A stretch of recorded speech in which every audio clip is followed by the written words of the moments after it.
All right, this is the next video on getting this big Toro recycler running again, hopefully. Just a couple of observations. Someone at some point has tried to go in under this mower's vanity cover because it's not seated where it should be. There's a slot. There's a slot in this tank that little tab slides into. Let's see if, there we go. And this is not the original screw. They don't use flathead screws on any of these anymore. There's your Phillips head, so that's the correct one. So we've got to take this off in order to get to the flywheel and the flywheel key. And I want to thank you guys for tuning in. I hope you enjoy learning things about push mowers. I certainly enjoy discussing them and sharing them with people. Some of the little things I've learned. I can tell right there, I think he's got a brand new bulb, primer bulb there. I see a bright blue filter, so I'm expecting that's probably new. This looks like a new piece right here even, so somebody's been trying to keep this thing going. So let's get this incorrect flathead screw out first. And I hope it's not a big one and that he stripped out where it goes in. It just goes into plastic, but you know, that's what holds holds us on. There's two little screws. The other one is the correct one. There's a small rough thread Phillips head screw. To get under here, we got to take these two out. So there's one. That's the short version. And this is a automatic self-priming carburetor, and it is blocked. So there's something wrong there. Now, this often happens. I want to show you. That's one of the first things I look at.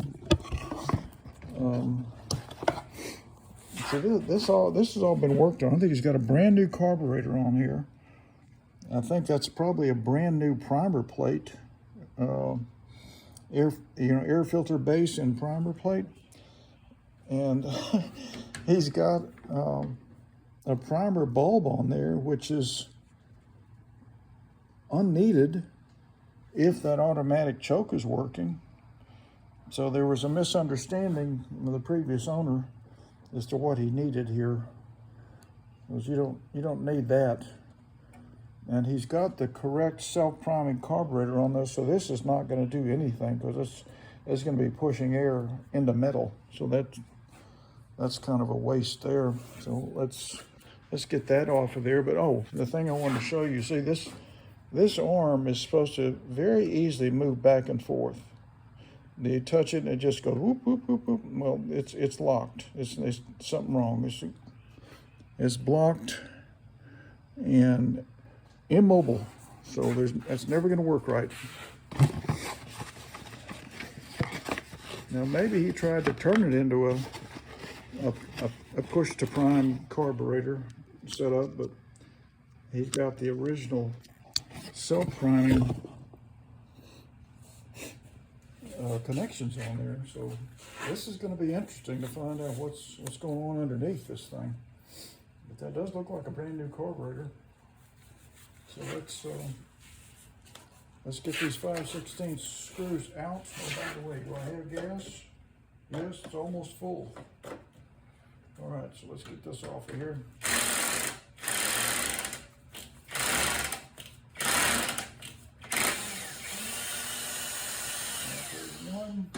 One in the back,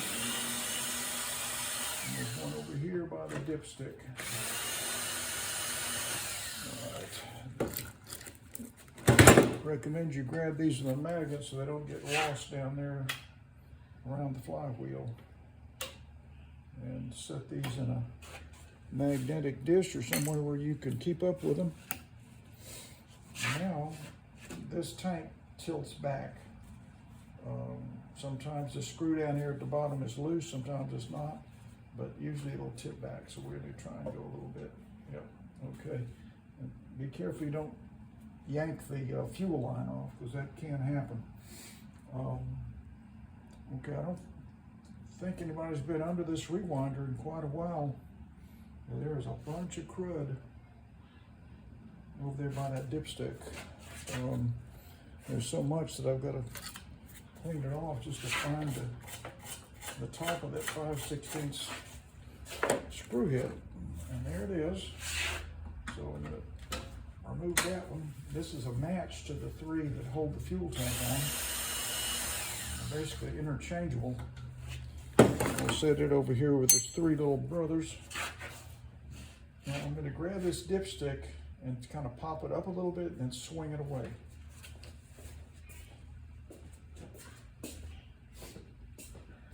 Before I do that, I'm going to brush around the base of it with a toothbrush so I don't get any crud falling in my crankcase just from moving this dipstick around, because it definitely can pop out and then you got stuff falling in there.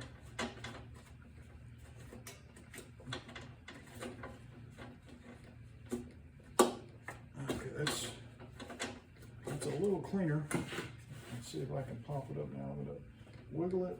I'm wiggling the dipstick, wiggling it. I think it's about to come out. Some of them really are hard to remove. This is one of them. Come on. Yeah, that's a tough one. All right, I'm gonna get a screwdriver under here. I'm gonna be careful because I don't want to break this plastic, but you gotta get this thing out of here. There we go. Coming out now. A little bit more. A little assist with the screwdriver.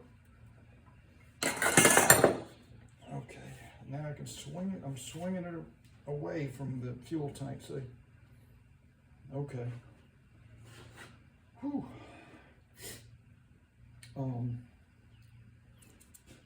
1, 2, 3, 4. 3/8 head screws have to come out now. And here's one of my socket wrenches. Let's get them, at least get them started with that. Get that one started. And the 2 back here, get them started. And now I can put my electric drill on here and speed this up.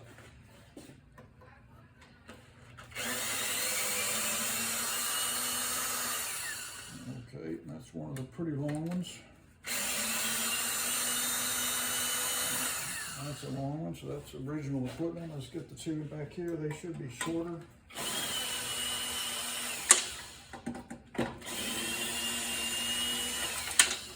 Okay. Both of those fill. Let me grab them with a magnetic stick. I'll show you these.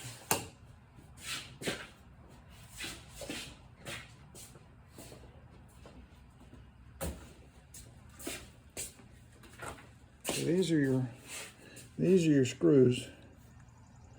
Those are the long ones go in the front, the 2 short ones go in the back. So let me set these over here with the rest of them. And now this rewinder will come out. It usually gets caught right there, so I may have to get a screwdriver or something like that. But first of all, I'm going to get this pull cord down here. So I've released it, and that way it's really not in the way of the fuel tank. At least get it where it's in a better position anyway. Okay, so now let's see if this thing will lift up or not. I just wonder what's blocking that arm. It's self-priming arm. Okay, I see part of the problem right away. I'm looking for black widows because they like to get up under here. There's been some wildlife pooping and crapping in there. I'm going to set this down.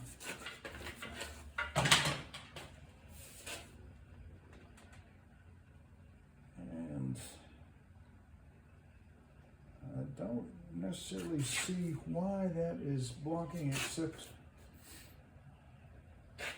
let me show you what I'm looking at here.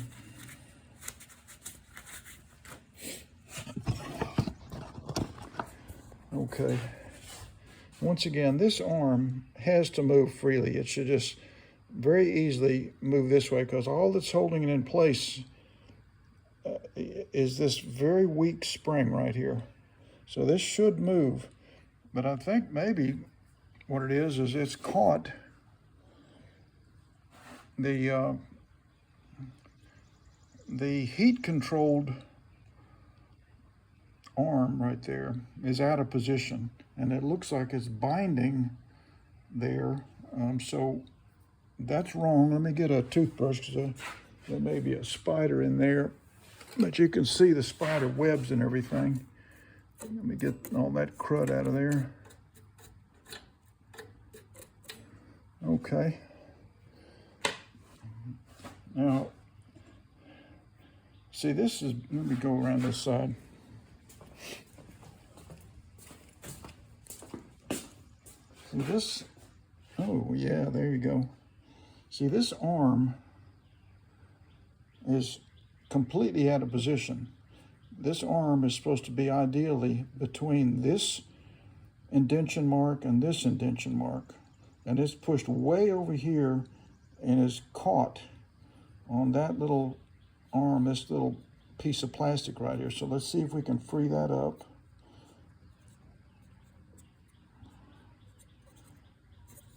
This is a bendable thing, so let me see if I can just pop it out. There we go. See that? Okay, boop. Okay, now, see, now that moves. I'm not sure if it's moving as much as it needs to move. Let's see if this is broken. Yeah. See, this piece is, this arm, there's something wrong with it. See, because it's not moving. It's on a spring too. And it's just locked in place. Let me try a little WD-40 down there and see if, but that feels like there's something else going on with that. So I may have to replace all this.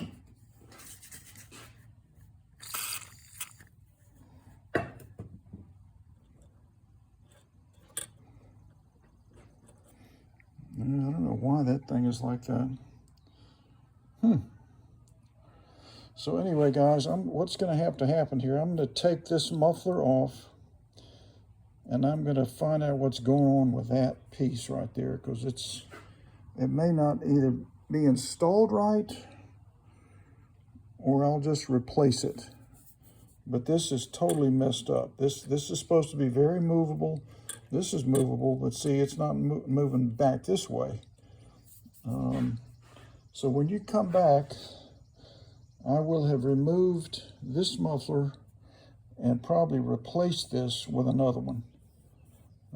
I've got plenty. I work on so many mowers, I'll get one of my other ones. So tune back in here in a minute.